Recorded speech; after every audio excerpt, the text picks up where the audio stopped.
Bonjour à tous et à toutes, j'espère que vous allez bien. On se retrouve aujourd'hui, en ce dimanche après-midi, pour, comme d'habitude, les actus animés de la semaine. Et puis derrière, on continuera Pokémon en X, du coup actuellement en Random Nuzlocke. Voilà, c'est le programme de cet après-midi, installez-vous confortablement. Et puis j'espère que vous allez apprécier ce live. Vous avez passé un bon moment. Voilà, c'est tout ce que j'ai à dire. Voilà, j'espère que vous allez bien dans le chat. J'espère que vous allez bien sur YouTube. Voilà, écoutez, n'hésitez pas à me dire en commentaire YouTube s'il y a des annonces à chaque fois quand je fais les actus, s'il y a des choses qui vous plaisent, des choses que vous attendez aussi. Voilà, n'hésitez pas, c'est un petit clin d'œil à vous qui regardez sur YouTube. Voilà. On va commencer tranquillement, on va commencer, hop. On va commencer par un petit rappel. C'est que il y a l'anime Cyberpunk Runners qui est sorti sur Netflix cette semaine, ou la semaine, cette semaine, il me semble, je sais plus trop. Il y a 10 épisodes, c'est fait par Trigger, le studio.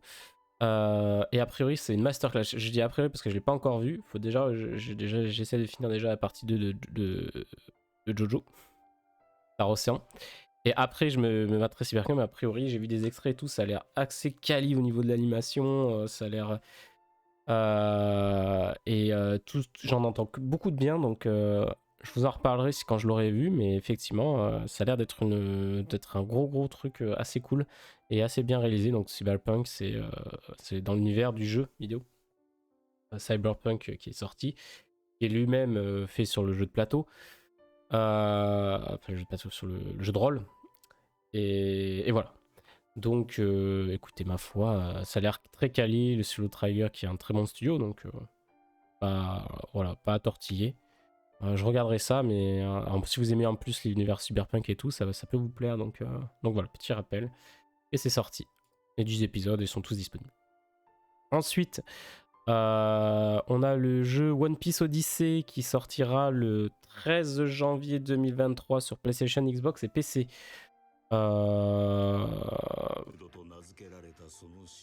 Honnêtement, je ne sais pas quoi attendre de ce jeu. Est-ce qu'il y aura un let's play ou une découverte sur le jeu en janvier? Je ne sais pas. Je ne sais pas, j'ai pas encore choisi. Je sais pas trop. Les jeux One Piece pour l'instant, c'est pas comme les. Voilà. Je suis pas dedans. Je préfère me limiter au manga et ça suffit amplement. Et voilà, parce qu'on se souvient du dernier jeu qu'ils avaient lancé en mode ouais, c'est une révolution, il était pas bon du tout. Hein. Attends, mais c'était Vivi ça? J'avais pas vu le trailer. Ok. Donc à voir si je ferai un let's play ou moins de découverte dessus, je ne sais pas. Je ne sais pas parce qu'en janvier il y a beaucoup de choses qui sortent. Hein. Vu qu'à la fin de janvier il y a Fire Emblem, je sais plus quoi, il y a d'autres trucs qui sortent en janvier. Donc c'est un peu tendu. 2023, début 2023, ça va être très tendu. Surtout qu'il y a merde, comment ça s'appelle Advent Chronicle qui sort aussi en 2023. Donc est-ce que ça va être aussi début 2023? Et sur le jeu, je le fais absolument en live. S'il sort et que je suis en train de faire un live, un let's play sur un jeu, je couperai le let's play pour. Enfin, je ferai absolument ce jeu Day One Insane. Bref, c'est le jeu que j'attends le plus, donc voilà. Hop, je vous montrerai les trailers. Il y a eu 2 trailers d'ailleurs qui sont sortis récemment. Dune Chronicle. Donc c'est Android Hero, hein, c'est pas le Rising. On continue alors là. On va faire avec 2-3 annonces d'animé ou de suite. Pour ceux qui connaissent, la saison 2 de Girlfriend, Kanjo a été annoncée. Alors moi, je vais pas du tout regarder, mais voilà. Pour ceux qui connaissent, il y a la saison 2 qui a été annoncée. On n'a pas d'autres trucs, mais vous aurez une saison 2. Voilà, je vais pas m'attarder dessus parce que je connais pas du tout. Mais là, en truc, ça a l'air d'être que des trucs romances et tout ça. Et c'est que des annonces sur des romances qui sont tombées parce que vous allez voir. Derrière, il y a la saison 3 de Rent a Girlfriend qui a été officiellement annoncée. Donc pareil, j'ai pas vu les 2 premières saisons. Je sais pas, ça m'a pas attiré de l'œil plus que ça. Mais je sais que c'est quand même très apprécié. Donc voilà, il y a eu la saison 2 récemment, je crois, et la saison 3. Donc voilà. Et derrière, alors ça, on va le mettre à la fin, ça. Voilà, hein, quand je vous dis des trucs de romance qui ont une saison, parce qu'il a été officialisé aussi la suite de l'animé My Dress Up Darling qui a été annoncé. Donc pour ceux qui connaissent pas, ça j'ai vu la saison 1. C'est assez sympa. Puis en fait, j'aime bien le côté quand ça parle de cosplay tout ça, parce que ça parle de cosplay où il y a un gars qui fait les cosplays de Marine justement, et Marine elle adore ce cosplay anti personnage principal qu'elle adore, sauf que les personnages qu'elle aime ils sont un peu particuliers, on va pas se mentir. Bon, il y a du Ichi. La première fois j'ai dit ça va, le Ichi est bien utilisé, mais il y a 2-3 scènes quand même, tu mets c'est un peu trop. C'est un peu trop. Il y a 2-3 scènes qui sont en mode bon, ça vous aurez pu pas le mettre quoi. Vous aurez pas pu faire cette scène, ça changeait rien quoi. Enfin voilà. Même peut-être plus de 2-3 scènes, 6-7 scènes je pense qui sont en mode c'est dommage quoi, parce que il y a des scènes qui sont t'as du itchy mais ça peut être c'est en fait c'est un peu parce que je veux dire quand il prend les mensurations de Marine, mais évidemment quand tu prends des mensurations il faut pas que tu aies de vêtements, des choses comme ça, donc ok, c'est du itchy, mais ça s'explique par la situation. Alors qu'il y a d'autres scènes, et au début, c'était ça en fait. Et j'étais en mode, bon, ça va, en fait, le itchy s'explique parce que la situation. Mais là, au bout d'un moment, il y a des trucs, enfin, plus tard, dans la deuxième partie même de l'animé, même un peu avant, il y a des scènes de itchy non, ça sert à rien, et voilà, enfin. Ça ne s'explique même pas dans la situation, enfin voilà, ça casse un peu le truc. Mais les personnages sont sympas, Marine et Gojo sont assez cool. Ça parle de cosplay, d'acceptation de soi et tout, donc c'est l'acceptation de ses rêves, de ses passions, et ça c'est cool du coup, donc voilà. Donc, j'avais bien aimé la première saison, donc voilà, je prendrai la deuxième saison, bien évidemment, avec grand plaisir, on va pas se mentir. Voilà. Hop, donc là on avait un leak. C'est pas officiel encore, ce serait le manga Shai qui va être adapté en animé. Donc le synopsis, c'est au milieu du 21e siècle, dans un monde sans guerre, chaque pays est désormais protégé par un super-héros. Au Japon, c'est la team Shai qui est choisie. Je ne connais pas du tout. Magic Calculator, c'est MA My Hero Academia version féminin. C'est centré surtout sur la confiance en soi, l'estime de soi et le développement des personnages. Il y a beaucoup de métaphores par rapport à ça. Je conseille, c'est un très bon manga. Bah, écoutez, je prends le tweet de Keldy là. Après oui, ça a l'air voilà. À voir l'animé. Comme je connais pas le manga, pourquoi pas. Pourquoi pas, si ça aborde une vision différente un peu que du classique combat, machin, super-héros, comme on a My Hero Academia quoi. Si là, parce qu'a priori il dit que ça parle plus de la confiance et tout. Donc est-ce qu'elle va prendre confiance en elle au fur et à mesure tout, et devenir une vraie héroïne qui à la fin possiblement ça. Du coup, pourquoi pas. Alors, ça, c'était la grosse annonce là, de cette semaine. C'est officiel. Le studio Ufotable, donc qui a fait Demon Slayer, Fate et d'autres séries, mais entre autres, c'est les deux plus connus, qui va collaborer avec Genshin Impact sur un projet de long terme. Et ce projet de long terme, c'est un animé. Donc, il va y avoir un anime Genshin Impact fait par Ufotable, comme vous prononcez. Ma foi, pourquoi pas. Moi, je ne joue pas à Genshin. Après, l'univers a l'air assez cool quand même, donc je me dis pourquoi pas. Et je me suis toujours dit qu'il y aurait peut-être un anime sur Genshin parce que ça s'y prête bien, quoi. Donc, en termes d'univers et tout ça, Ufotable qui s'en occupe, c'est un très très bon studio, hein, on va pas se mentir. Donc, on peut avoir une animation très très quali, une écriture très très quali. Donc, là pour l'instant, c'est tout bon. C'est tout bon pour avoir un bon truc. À voir les premiers, quand on aura les vrais premiers trailers et tout ça, parce qu'on a eu juste un teaser vite fait. Mais c'était pas. Voilà, c'était un premier esquisse, ça devait être juste un truc comme ça. Et donc à voir, franchement à voir, parce que là tout est bon. Genshin Impact c'est un bon univers et tout ça, c'est pas beaucoup de monde. Ufotable c'est un énorme studio qui a qui est connu pour des animations quali. Au début, quand ils n'avaient pas annoncé animé et qu'ils avaient juste annoncé un long terme, je pensais à ce qu'ils allaient faire les animations des jeux Ufotable. Parce que de mémoire, il me semble qu'au début, ils faisaient des animations de jeux vidéo, des cinématiques de jeux vidéo. Donc voilà. Mais finalement, c'est bien un anime qui a été annoncé. On continue avec la série live action adaptant l'excellent manga d'horreur Gannibal, qui sortira le 28 décembre sur Disney Plus au Japon. Donc nous en France, je sais pas si on l'aura. Toujours pareil. Donc Gannibal, j'en entends beaucoup parler. Pareil, j'ai pas lu le manga. Mais j'en entends beaucoup parler de beaucoup de gens qui disent lisez-le, lisez-le, lisez-le. Bon, j'ai tellement de trucs à lire. Malheureusement, je peux pas tout suivre et c'est un peu chiant. Mais sortira donc le 28 décembre au Japon, c'est Disney+. Donc est-ce qu'ils vont attendre que ce soit tout diffusé pour le diffuser entièrement en France, ou alors même on va même pas du tout l'avoir en France? Je sais pas. Disney+, actuellement, ils gèrent trop mal leur truc, je trouve. Entre Summertime Ending, Bleach,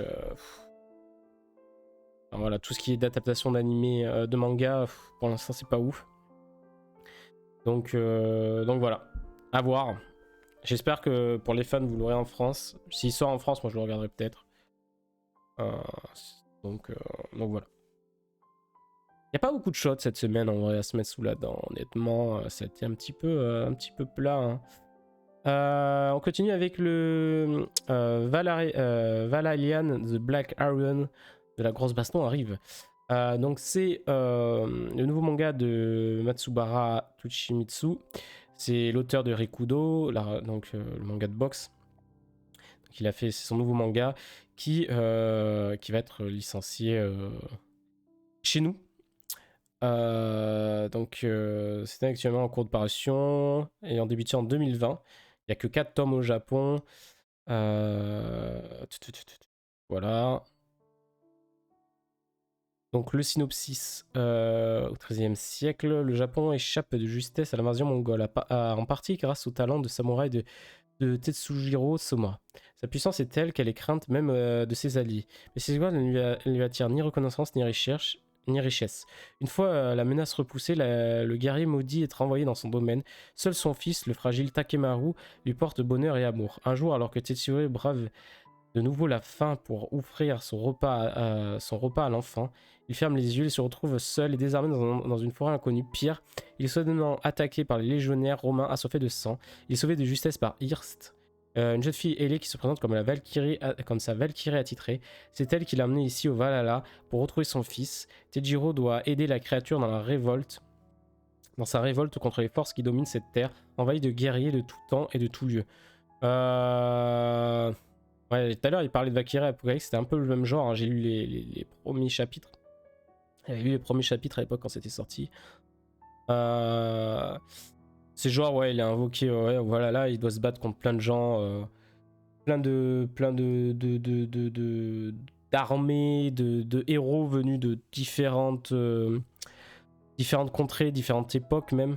Donc, vous voyez, il y a des Romains et des Japonais, voilà, bref, il y a plein de trucs. Il y a plein de trucs comme ça, donc j'avais lu les 10 premiers chapitres, c'était assez cool. Mais honnêtement, sans plus, ça m'a pas non plus ultra marqué quand j'avais lu les scans. Mais en tout cas, ça arrive en France, donc peut-être que je me laisserai tenter avec les tomes qui arrivent en France pour me remettre dedans, genre avec achetant les 2 premiers tomes pour voir.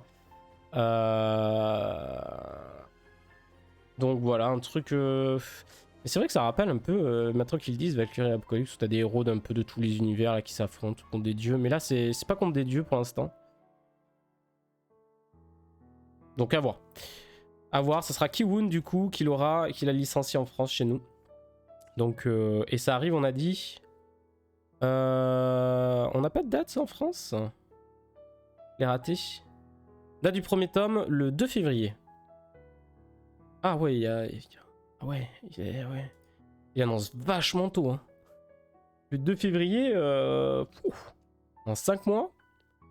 Ah ouais, je m'attendais pas à ce que ça soit si tard. Je m'attendais genre décembre, un truc comme ça.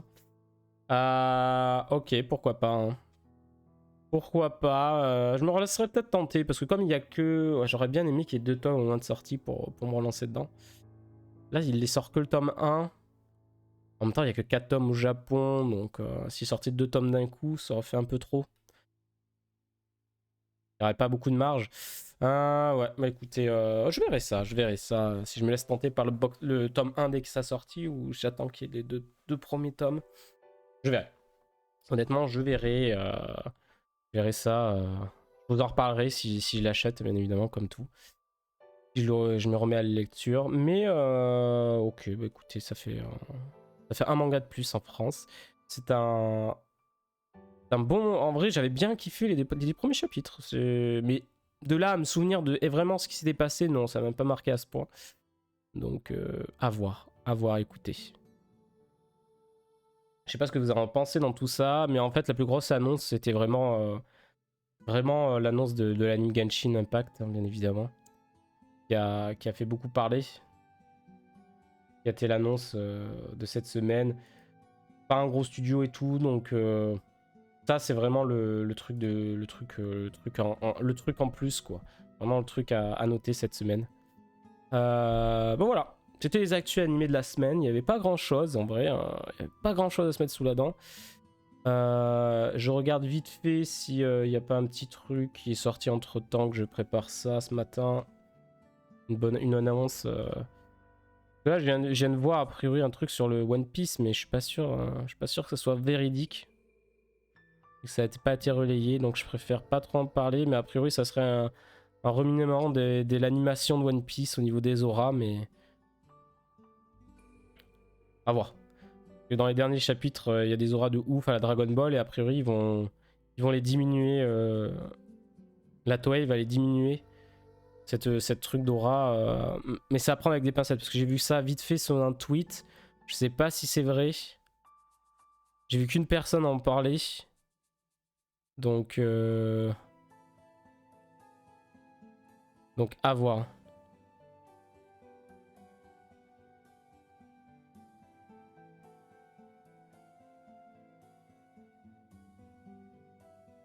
Ok. J'essaie de retrouver le tweet mais j'y arrive pas. C'est quoi ça? Final Fantasy à 10 000 € au Tokyo Game Show. Oh bah putain. Oh, la vache. La vache là. Donc bon, à voir. À voir. J'arrive pas à retrouver le tweet. On va s'arrêter là pour les actuels du manga. Hein, et puis on se retrouve pour... on va commencer Pokémon X en random nuzlocke bien évidemment.